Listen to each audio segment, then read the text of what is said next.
গত বৃহস্পতিবার চাঁদপুর শহরের মুখার্জি ঘাটে আলামিন একাডেমির সপ্তম শ্রেণীর শিক্ষার্থী আবু সাইদ রাফিন মালবাহী ট্রাকের ধাক্কায় চাকার নিচে পিষ্ট হয়ে মারাত্মকভাবে আহত হয়ে ঢাকায় নেওয়ার পথে ইন্তেকাল করে। এইটা খুবই মর্মান্তিক।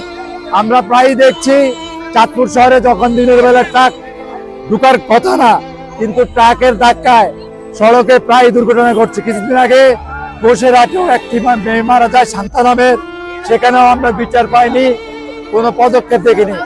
আর কত মায়ের বুক খালি হবে, খালি হলে প্রশাসন জাগবে, আর কত প্রাণ জ্বললে ট্রাফিক বিভাগ সচেতন হবে। আমরা জানতে চাই আলামিন একাডেমির ছাত্র রাফিনের হত্যার বিচারের দাবি দেওয়া আমরা জানাবো। বিচার যদি গ্রেপ্তার না হওয়া পর্যন্ত আমরা রাজপথে থাকবো ইনশাল্লাহ। সকলকে ধন্যবাদ। আসসালামু আলাইকুম।